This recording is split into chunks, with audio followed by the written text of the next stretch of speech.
Hello friends, good evening. Welcome to my channel Ankush Agarwal share market. बात start होगी GST से।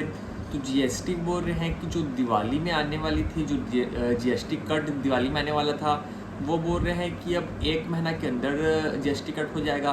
तो मेरे को लगता है कि गवर्नमेंट बाद में रियलाइज करे कि अगर भाई 2-3 महीना बाद अगर लोग जीएसटी कट करेंगे और अभी से इन लोग अनाउंस कर दिए हैं, मतलब 2-3 महीना कंज्यूमर मार्केट पूरा ठंडा हो जाएगा। क्योंकि लोग तो एक्सपेक्टेशन में रहेंगे कि भाई 2 महीना बाद 3 महीना बाद जीएसटी कट हो जाएंगे और डिफरेंस भी आ रहा है 10-12% का। तो लोग सोच रहे हैं कि हम चीपर प्राइस में सामान को खरीदेंगे।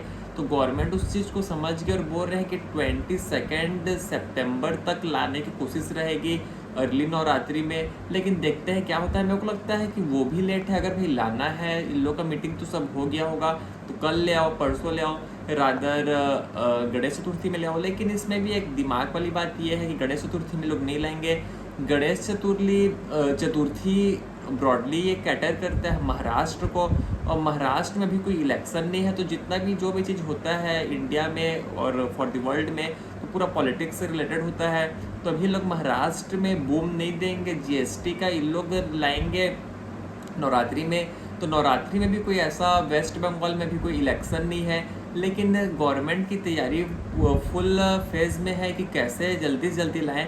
क्योंकि प्रॉब्लम वाली बात यह है कि फॉर एग्जांपल अगर किसी को अभी एसी खरीदना है और इन लोग जीएसटी रेट कट करेंगे दिसंबर में फॉर एग्जांपल, तो दिसंबर में तो कितने ही रेट कट कर दो, कोई एसी खरीदेगा नहीं। वैसे ही अगर किसी को स्वेटर खरीदना है, जैकेट खरीदना है और इन लोग डिस्काउंट कर देंगे मिड जून में, तो जून में कौन खरीदेगा? चाहे 20% चीप मिले कि 30% चीप मिले। तो this is how the things are. लेकिन गवर्नमेंट वर्क करे जितना जल्दी से जल्दी आ जाए।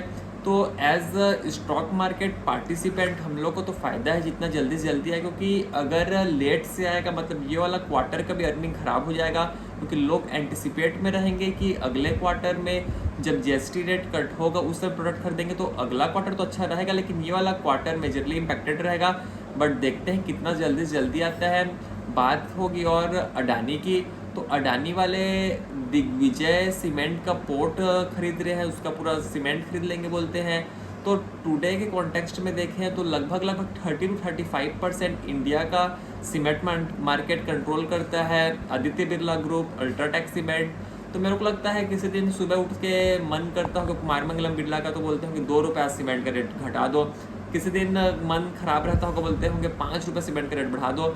तो जिस हिसाब से अडानी भी एकदम ज़्यादा घुस रहा है सीमेंट में, पहले सीसी लिया, फिर अंबुजा लिया, फिर सांघी सीमेंट लिया, अब दिग्विजय सीमेंट की बारी है। तो मेरे को लगता है कि आगे चल के ज़्यादा दिन की भी बात नहीं है, कुछ कम सालों में भी 30-35% मार्केट शेयर अडानी का भी हो जाएगा।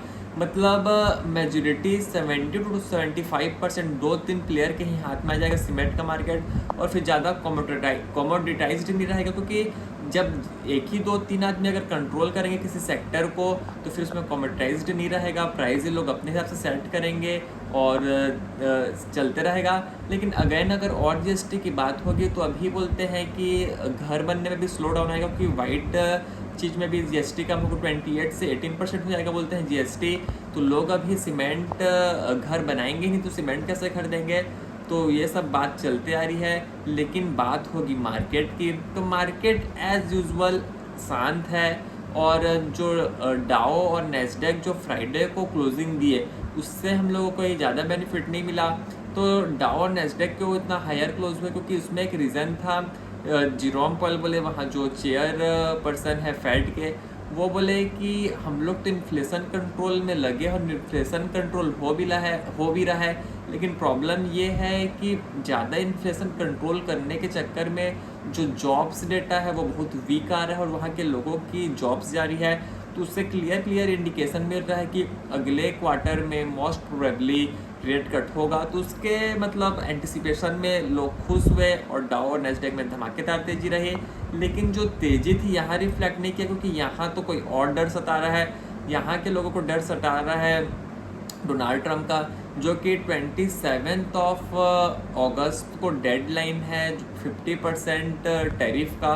तो 27 अगस्त को रात के हम लोग को पता चलेगा, वहाँ ऑब्वियसली दिन रहेगा, तो उस दिन पता चलेगा कि भाई जो टैरिफ है वो और बढ़ रहा है कि कम हो रहा है, क्या हो रहा है। लेकिन यहाँ का तो पॉलिटिक्स एकदम गर्मा गर्मी है। जो एस जयशंकर है, फॉरेन मिनिस्टर है यहाँ के, खुल्लम खुल्ला चेतावनी दे रहे हैं, बोल रहे हैं हम लोग अगर कम प्राइस में रसिया से ऑयल इंपोर्ट कर रहे हैं तो तुमको क्या, तुम भी करो, बोल रहे हैं। तो मेरे को लग रहा है इसका कोई गलत नहीं है, भी बोल सकते हैं, लेकिन समटाइम्स ये होता है कि अगर ये लोग गर्मा गर्मी में ऐसा बोलेंगे, अमेरिका वाले सुनेंगे तो सबका दिमाग तो obviously we all are human being, तो ईगो में अगर लग गया डोनाल्ड ट्रंप को, भाई ऐसा बोल रहा है तो चलो इनके ऊपर 75% टैरिफ कर दो, तो डोनाल्ड ट्रंप का नहीं बिगड़ेगा, डोनाल्ड ट्रंप का नहीं बिगड़ेगा, बिगड़ेगा तो हम लोग का, क्योंकि जो हम लोग एक्सपोर्ट कर रहे हैं उसमें मेजरली इम्पैक्ट आ चुका है और जाके इम्पैक्ट आ जाएगा।